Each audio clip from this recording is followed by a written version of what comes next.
All right, ladies, we're on day 2. This is Tuesday, November 1st, and we are on upper body. So we do have 2 parts. You can tell because there are 2 sets of star and underline, one's under 4, 5, or 6 rounds, and one's under kneeling teapots. That's how we know we have 2 different parts. The parts are always done separately. So you don't do one part of part 1 and then go down part 2. You do all of part 1 before moving on to part 2. So 4, 5, or 6 rounds, that is your choice. We have Superman rows, single arm rows, single double chest press, hand release push-ups, and then part 2 is kneeling teapots 4 reps. So, Superman rows. I'm gonna move my chair back.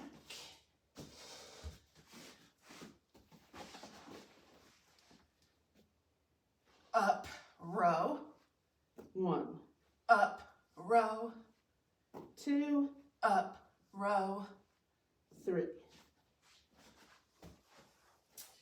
Single arm rows. You can use your height for this.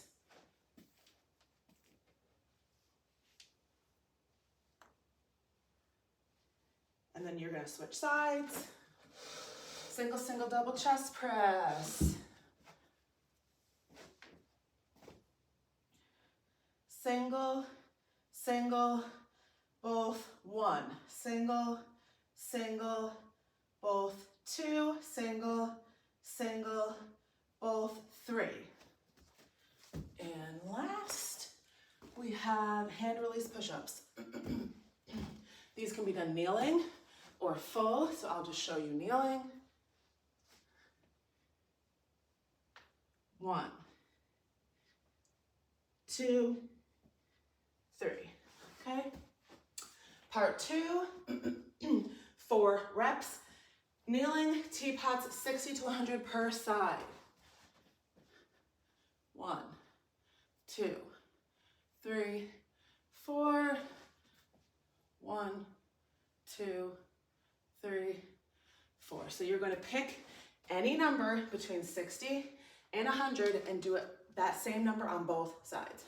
All right, Superman rows, 10 of them. So if you've been with me before, we typically do Supermans. I don't think we have Superman rows in every program. So this is kind of just a variation of the regular Superman. The regular Superman is arms out, legs out, lift both, balancing on just your stomach and down.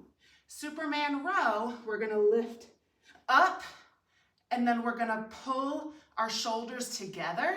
So it looks like this from the front. Release, down, 1. Up, pull, release, 2. Up, pull, release, 3, okay? So you might notice that your legs might come up. When you lift up, they might not. It doesn't really matter. We're just focusing on that pull of the shoulder blade. So again, you're gonna be here. You're gonna go up, pull back, like this. Release, down. Up, pull back, release, down. So you are going to feel it a lot in your lower back as well as your shoulders, because when you lift your upper body like that, it is your lower back that is lifting it up. So that one might make you a little bit sore. It might feel a little uncomfortable while you're doing it. As long as you're not in pain, that's fine, because a lot of us have a weak lower back. A lot of us have a tight lower back. So anytime we do something that really targets it like that one will, you're going to notice it and feel it. Single arm rows, 10 per side. So this is similar to that row. We're just doing single-sided. You can do it like just kneeling on your leg, but most of us do have some sort of height that we can use. So I like to use my chair. So I'm gonna lean on the chair. I'm gonna be kind of in like a lunge stance. One leg is bent, one leg is straight. My body is kind of bent forward, but my back and my spine is neutral. It's not hunched down like this, okay? So I'm nice and straight. Or I can even use, this side might be easier, the higher side. That might be a little bit better, okay. So I have my weight here. I'm gonna pull it, like we just did, pull your shoulder blade back. So I'm gonna pull it. The weight is gonna be about here on me. The top is at my chest. This is at my hip. Squeeze that shoulder blade, release. Squeeze, release. So notice that nothing else is moving, okay? So when I come here and I pull up, I'm not opening up my chest. I'm not jerking like this. I'm just staying as still as I can, in control, and just pulling back, release. Pull, and then the same thing on the other side. Pull that shoulder back, pull that shoulder back, okay? Pretty self-explanatory. Single, single, double chest press. So, you're going to lay on your back. Your knees are up. Your arms are going to be to the side with your elbows up, kind of like you're making a goalpost. It doesn't have to be totally straight. I tend to do these more diagonal, especially when I'm doing the single, single, double. But anyways, you're going to press one up above your chest. So it's going to come from out, diagonal in, okay? So I don't press straight up. I press inward, so I'm landing kind of over my face, over my chest. One. Press the other side.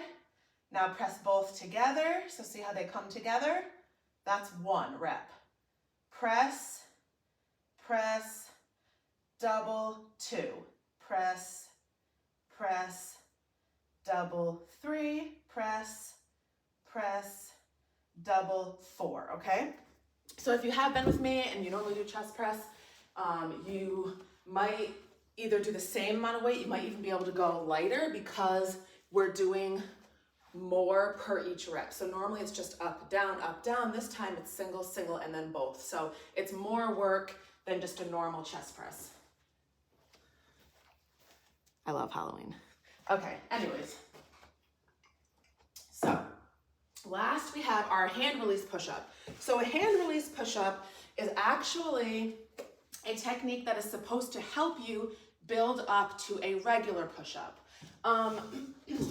In theory, that does work, but in reality, it's very easy to do this version wrong in the same way that you do a normal push-up wrong. So I see people a lot of times on the internet say, oh, practice this all the time and then you'll be able to get your full push-up. But if you're making the same mistake in both, then it doesn't help. So the hand release push-up is where you start on the ground and push up instead of starting up, hovering down, and then going back, okay? So it is technically easier. It does work a little bit different parts of like your back, your shoulders, and your chest. But like I said, you have to be careful because you can make the same exact mistake that you do in a regular push-up. So I'm gonna show you to kneel. So I'm putting my legs up like this because I already know I'm not gonna be going full, so I'm gonna be kneeling.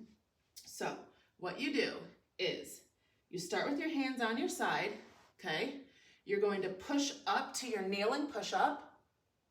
You're gonna go back down, your chest is on the floor, release your hands. One, press up, two, press up, three, press up, okay? So that's the idea behind it. Now, when you're in your kneeling position, I want everybody to be aware that your hips should be rolled forward. So you shouldn't be up like this on your kneecap with your butt kind of going backward. It should be rolled forward. You should actually be on the area above your kneecap, okay? And your butt, like I said, it should be in line. It shouldn't be piked. It should be in line with the rest of your spine. So that is what it should look like when you're done, okay? So this is your finishing position. Now, like I said, you're gonna just drop all the way back down to the ground and release your hands. Start over, press up. So when you do the pressing up motion, everything should move at the same time. So when you press up, my whole neck to knees should move up together, which it does. Now, what I was saying when I said that you can make the same mistakes that you make with a full push-up with this is this. When people try to do a full push-up and they're not strong enough, a lot of times it can look like this, okay? Their butt and their hips are drooping down. You can do similar things with hand release. So when I do hand release, if I'm too tired or I'm not strong enough, I can push up like that, which obviously I just looked like I was making a snake, okay? You can tell that my butt went up first and then I pushed up, so that's not gonna help you at all. Or you can push up like this and you didn't move your butt really.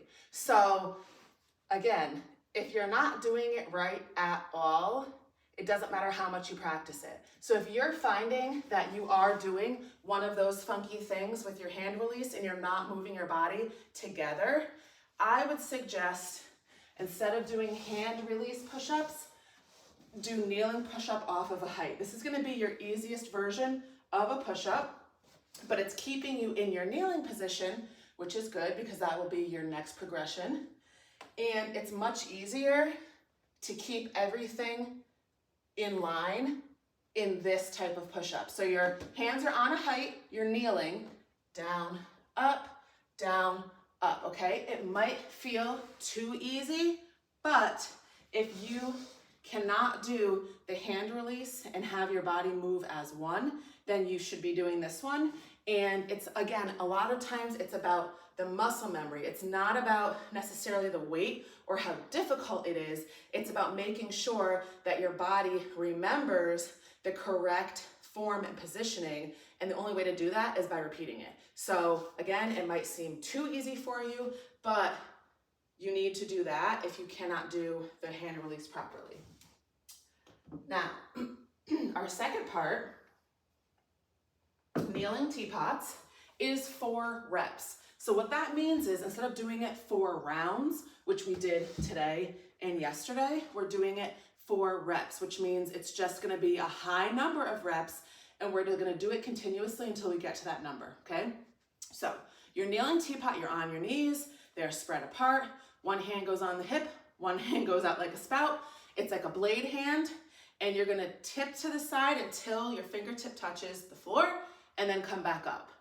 2, 3, 4, 5, okay? And then same thing on this side.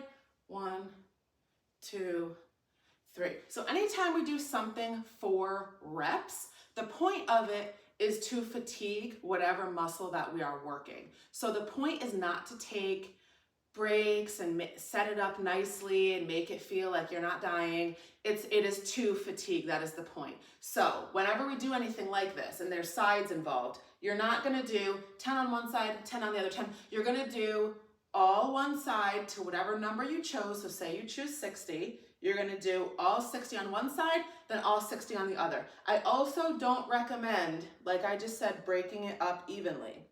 You can, if that's the only way you're going to get through it, but I always recommend aiming high and then dropping down. So what I will do is, say I'm aiming for 60. I might be feeling really good at the beginning. I might be able to get to 30. Then I might only get